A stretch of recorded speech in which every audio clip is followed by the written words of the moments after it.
hablar de salud. Este es el momento de hablar de salud en Entérate, Salud es Vida. Y me acompaña la doctora María Moreta, gastroenteróloga, que viene con un tema que la semana que ya vino, pues se tocó bastante, hicieron muchísimas preguntas. Pero antes le damos la bienvenida a esta cabina. Doctora, ¿cómo se siente? Muy bien, gracias al señor Loreni, esperando que tú y todos los que nos están escuchando estén igual de bien. Exactamente, estamos bien, gracias a Dios.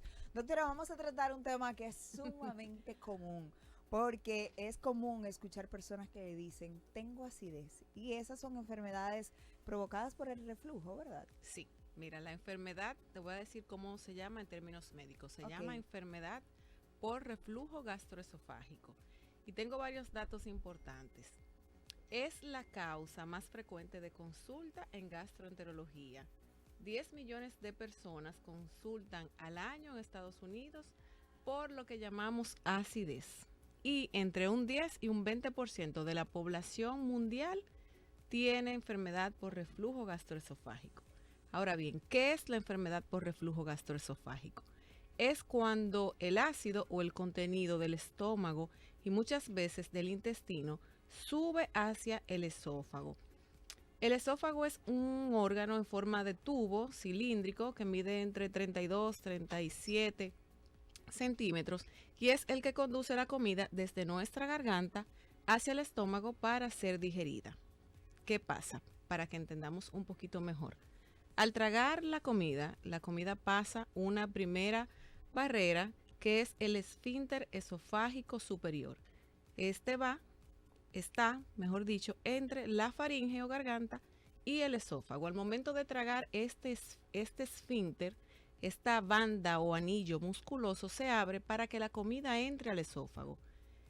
Se activa la peristalsis o movimientos propulsores para que el bolo alimenticio siga descendiendo por el esófago hasta llegar al esfínter esofágico inferior, un anillo muscular que funciona como una válvula que abre y cierra según la necesidad. Cuando este esfínter es disfuncional o no cumple con lo que debe hacer, que es servir de válvula, viene la enfermedad por reflujo gastroesofágico. ¿Qué siente la persona? Acidez. O pirosis en término médico, que es una sensación de ardor detrás del pecho que puede llegar inclusive a la garganta o a la boca también. Excelente. Bueno, escucharlo de esta manera, así como tan, tan detallado, ¿verdad? Nos hace entender que a veces no es algo súper fácil o algo común. Y de hecho, hay alimentos, doctora, que pueden provocar que este reflujo Claro que sí. Para la enfermedad por reflujo hay muchas causas. La primera es que de eso que le hablé del esfínter esofágico inferior se vuelva incompetente. Y hay causas que tienen que ver con el reflujo, como es que tengamos la presencia de una hernia hiatal. La hernia hiatal es cuando parte del estómago sube hacia el tórax. El estómago es un órgano abdominal. Se divide del pulmón por un músculo llamado diafragma. Entonces, cuando el estómago sube un poco por encima del diafragma y ocupa parte del tórax, se habla de hernia hiatal. Estos pacientes tienden a presentar más síntomas de reflujo que el que no lo tiene. Por tanto, ya esa es una causa. También pacientes con una enfermedad de los músculos llamada esclerodermia pueden tener más reflujo. Los alimentos que pueden también producir reflujo, entre estos tenemos el café, el chocolate, alimentos con mucha grasa. También tenemos las harinas refinadas, por eso hay pacientes que dicen que cuando comen pan, cuando comen harina frita, cuando comen pastas, también presentan acidez. También la menta puede producir acidez, las frutas cítricas como la china, la naranja, la chinola, la cereza, ya mencioné la menta, también pueden provocarnos acidez. Un dato importante, el que tú tengas acidez un día por algo que te comiste, no es enfermedad por reflujo. Se habla de enfermedad por reflujo cuando estos episodios de acidez, de pirosis, de regurgitación de los alimentos, que las personas que dicen tengo el sabor de lo que me comí que se me devuelve. Estos episodios deben producirse más de 2 veces por semana por al menos 2 meses para hablar de reflujo gastroesofágico. ahí vemos que hay alimentos como lo que usted mencionó, frutas, pero también hay, por ejemplo, víveres. He escuchado de personas que la batata y la yuca, porque ¿verdad? son ricas en almidón. Una de las medidas que tomamos con esos pacientes que ya diagnosticamos con reflujo gastroesofágico es enseñarlos a qué alimentos limitar en su dieta y cuáles podrían ayudarle a evitar el reflujo. Y entre los alimentos que se recomienda evitar está la yuca, la batata y las harinas refinadas. Otras causas de enfermedad por reflujo son también el consumo de tabaco. Ya entre los alimentos te mencioné también el café y el chocolate. Sí. Y también ciertos medicamentos, algunos antihipertensivos, medicamentos para tratar afecciones pulmonares como el asma bronquial también están implicados. Y también en el caso de los diabéticos, Loreni, se produce una patología, una condición que se llama gastroparesia diabética. Y es que el estómago tarda en vaciar su contenido y esto hace que al mantenerse lleno más tiempo, también puede haber reflujo gastroesofágico. Excelente. Hay también personas, o más bien mujeres embarazadas, que dicen claro que sufren sí, bastante. claro que sí. Y es de las condiciones más difíciles de explicarle a la embarazada. ¿Por qué? Se produce la acidez o el reflujo en embarazadas por dos situaciones. Por las hormonas, las progesteronas y los estrógenos que se producen durante el embarazo, que tienden a la musculatura lisa, la pueden poner laxa, como quien dice la floja. Y esto hace que el esfínter también pierda un poco su tono, el esfínter esofágico inferior, y también le produzca mucha acidez. Y también en los últimos meses, cuando ya el bebé está creciendo y la altura uterina está más alta, presiona los órganos abdominales, haciendo también que la digestión de las embarazadas sea más lenta y que tengan más acidez y más reflujo.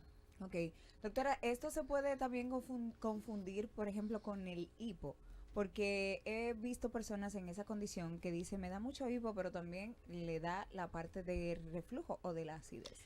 Lo que pasa es que el hipo o singulto puede ser una manifestación de la enfermedad por reflujo gastroesofágico. El hipo es cuando se irrita el diafragma. El diafragma está inervado por el nervio vago que pasa muy cerquita del esófago, del tubo por donde expliqué que baja la comida, y las inflamaciones de este órgano por el reflujo es que produce el hipo en estos casos. Bien.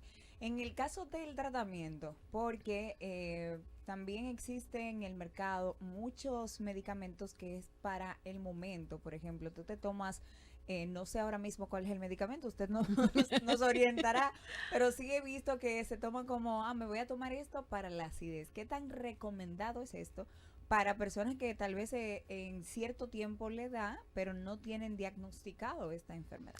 Mira, hay que puntualizar. Ya algo que dije y voy a repetir. Una cosa es acidez aislada porque nos llenamos mucho un día, porque comemos comida con mucha grasa un día y nos dio un episodio de acidez. En el caso de estos pacientes hay antiácidos de venta libre que te puedes tomar un poquito y ya pasó. Pero si esta acidez se vuelve constante, si cada 2 días tú tienes un episodio de acidez, lo recomendable es que vengas a la consulta. Exactamente. ¿Qué puede pasar, doctora? ¿Qué es lo mayor que puede pasar si una persona sigue con esos síntomas? Mira, no se trata. La enfermedad por reflujo no tratada lo que provoca es que el tubo, el esófago, se inflame. Puede haber una esofagitis por reflujo.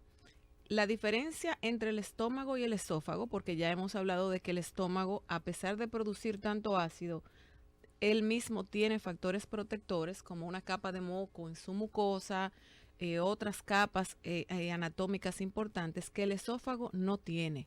Por tanto, el esófago es más sensible al daño del ácido del estómago, del ácido clorhídrico. Entonces, las complicaciones de enfermedad por reflujo gastroesofágica no tratada, tenemos las úlceras a nivel del esófago. Estas úlceras son la causa de entre un 2 a 5% de las hemorragias digestivas.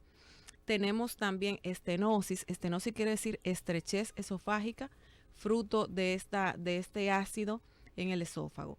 También tenemos el esófago de Barrett, que es una entidad que se produce porque el esófago va cambiando su celularidad para, como quien dice, como mecanismo de defensa ante el ácido constante, pero este es precursor de cáncer gástrico en algunos, de cáncer esofágico, perdón, en algunos pacientes.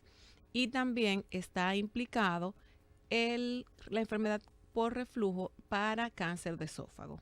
O sea que por eso es que no podemos pasar por alto los síntomas. Y no hemos hablado de los síntomas. Exactamente. ¿Cuáles son los principales? Al inicio me preguntabas, me decías, doctora, nunca he sentido acidez y te felicité por eso. Sí, gracias a Dios. Espero no sentirlo. Sí. Mira, la acidez o pirosis es una sensación de que algo te quema y puede ir desde donde la boca del estómago y puede inclusive subir hasta la garganta. Una sensación de ardor quemante que te provoca intranquilidad. También puede haber odinofagia o dolor de garganta y la característica es que este dolor de garganta es tipo ardoroso, tipo me está quemando. También puede haber disfonía o ronquera, que son los pacientes que tienen que estarse aclarando la garganta con frecuencia. Sí. También es un síntoma de reflujo. Y también hay manifestaciones atípicas o extraesofágicas fuera del esófago, porque el reflujo gastroesofágico puede provocar dolor torácico de origen no cardíaco. Para que lo entiendan, un dolor de pecho fuerte, urente, que hace que el paciente busque ayuda y que se puede inclusive confundir con un infarto. De hecho, hay pacientes que después que lo ve el cardiólogo y que descarta que no sea un infarto, una enfermedad de arterias coronarias, dice no, esto puede ser un reflujo, vamos al gastroenterólogo. Pero también el reflujo puede tener manifestaciones pulmonares. Cuando el ácido sube hacia la faringe, puede alcanzar también la tráquea y los bronquios y producir una neumonitis química. Son pacientes que van a tener una tos no productiva, pero que va a ser persistente. Muchas veces estos pacientes tienen esta neumonitis química y se comporta como un asma bronquial. Por tanto, en pacientes que tengan adultos que tengan asma de reciente inicio, hay que valorar también que tengan enfermedad por reflujo. También, Loreni, se ha descrito que hay casos en los niños que la otitis, la inflamación del oído medio, está provocado por este reflujo, porque en cultivos de secreción del oído se ha encontrado pexina y pexinógeno, que son enzimas propias del estómago. O sea que hay pacientes que te dicen, doctora, yo tengo tanta acidez que me pica la garganta y hasta el oído. Es real. ¿Desde qué edad se puede sentir la acidez? Porque usted dice se han encontrado en niños, pero más o menos ¿desde qué edad? Mira, aunque no soy pediatra, hay una enfermedad por reflujo gastroesofágico descrita en bebés lactantes, o sea, en bebés recién nacidos, que son los bebés que se toman la leche y vuelve esa leche y se le devuelve, porque la enfermedad por reflujo también comprende la regurgitación alimentaria, que es que como y ese alimento vuelve y sube. Está descrito en lactantes, está descrito en niños hasta la ancianidad. Ok. 809-227-9290. Usted puede llamarnos ahora. Estoy conversando acá con la doctora María Moreta, gastroenteróloga. Hablamos acerca de las enfermedades producidas por reflujo gastroesofágico. Reflujo gastroesofágico. Por acá tengo a varias personas que hacen preguntitas, pero también usted puede llamarnos. 809-227-9290. Recibo la primera llamadita. Pura vida. Hola. Buenos días, bendiciones. Amén. Cuéntenos. Rafael Soriano de Boca Chica. Escuchaba a la doctora. Ajá. Yo soy joven de 26 años, tengo gastritis, flujo gástrico, el parásito Helicobacter pylori y hernia nasogástrica. Me da muchas veces y me gustaría pasar donde la doctora, a ver dónde ella está trabajando y demás. Ay, claro que sí, me pueden encontrar en la clínica Independencia Sur, contactarme al 809-330-7141. En Instagram,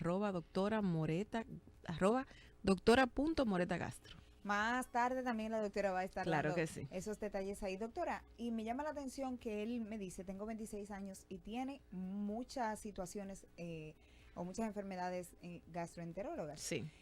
¿Qué es lo que puede llevar a que una persona tan joven tenga tantas complicaciones?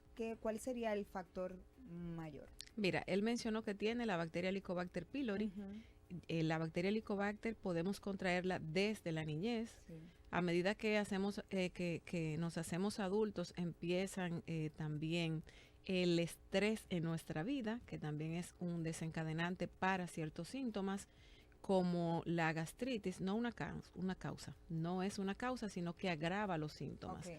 Los hallazgos que él mencionó son hallazgos endoscópicos, o sea que sus síntomas lo llevaron a hacerse una endoscopia y ahí es que se le detectan todas estas condiciones.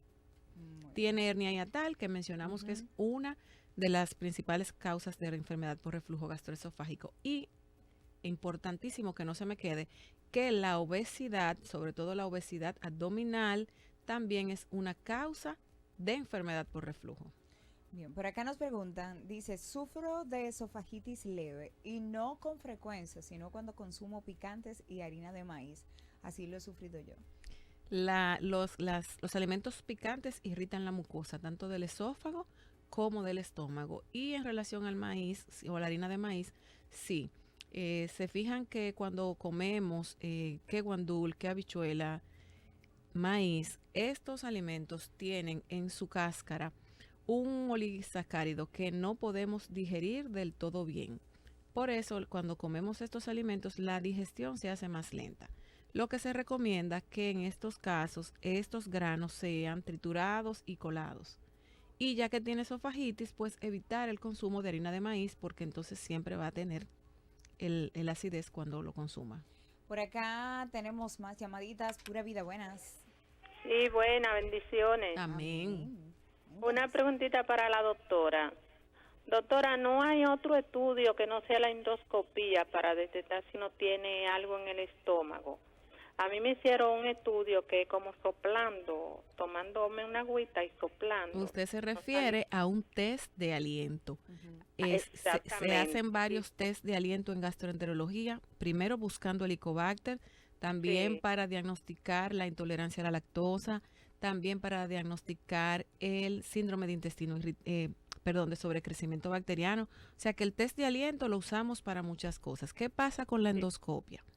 Que por el test de aliento seguro solamente pudieron detectar si tenía Helicobacter o no, pero el test de aliento no nos permite ver si hay una úlcera o no la hay, si hay un tumor o no lo hay, o sea que hay enfermedades que deben ser bajo visión directa de la mucosa gástrica. ¿Por qué la gente le tiene tanto miedo a la endoscopia? Todos tememos a lo que no conocemos. Y el hecho de tú decirle a un paciente, mira, la endoscopia es un tubo que va por tu boca hasta tu estómago, ya el paciente tiene miedo.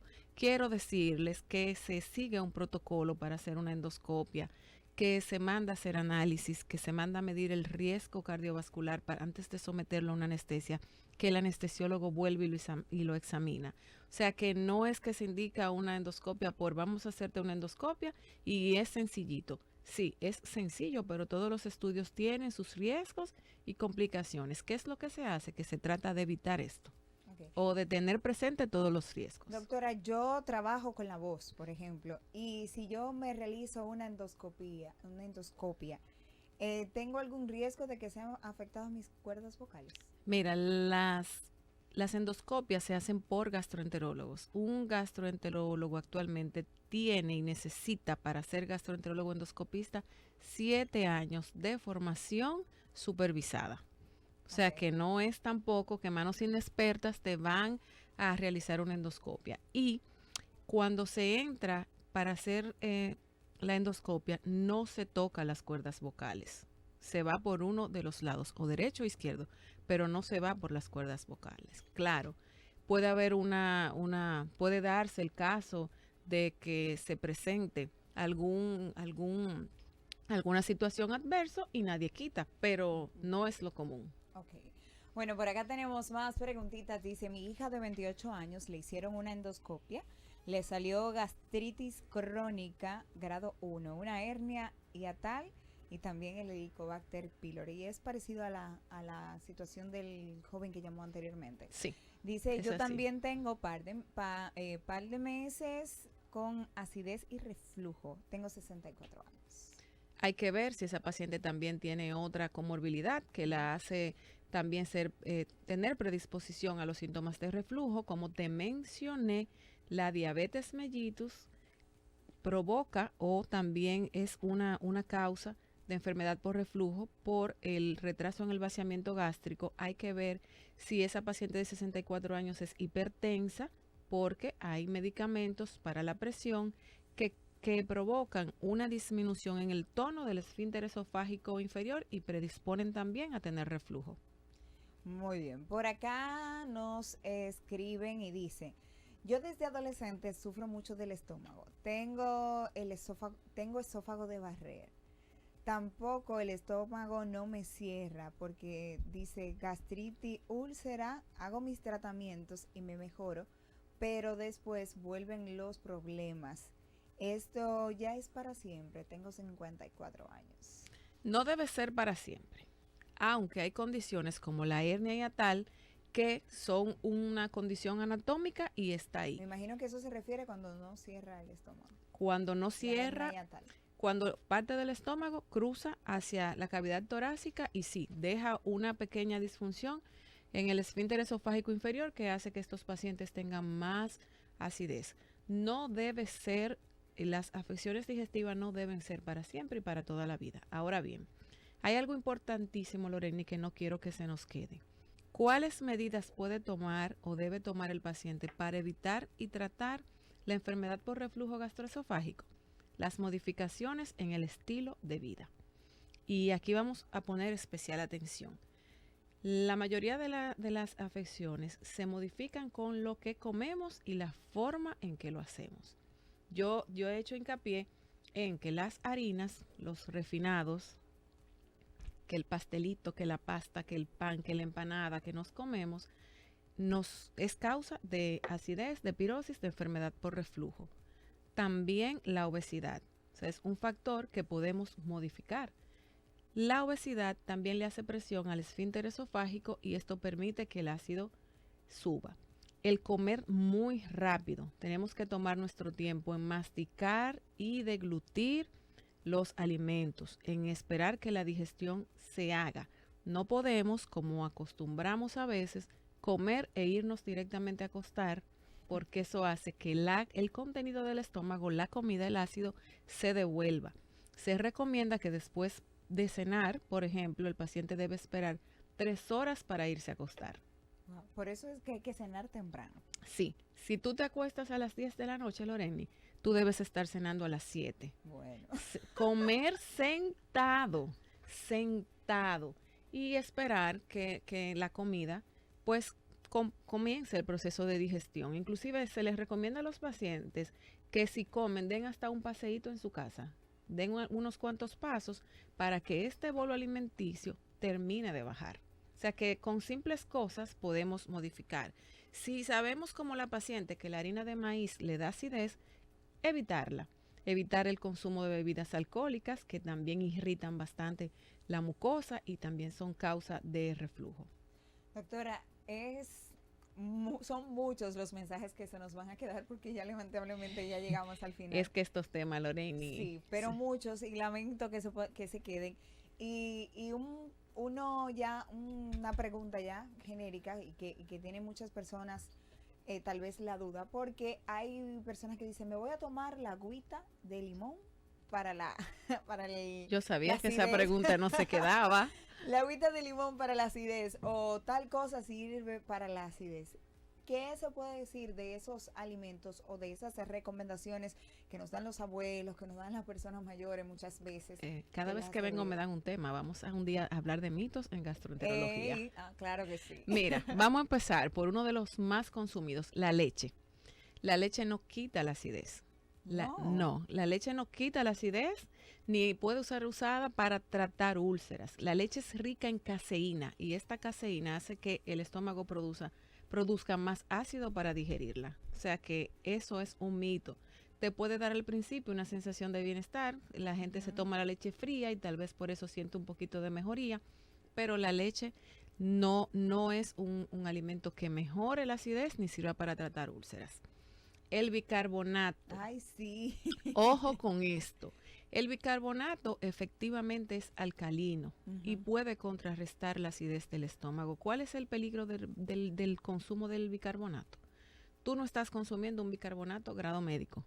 Tú no sabes la dosis de bicarbonato que estás ingiriendo.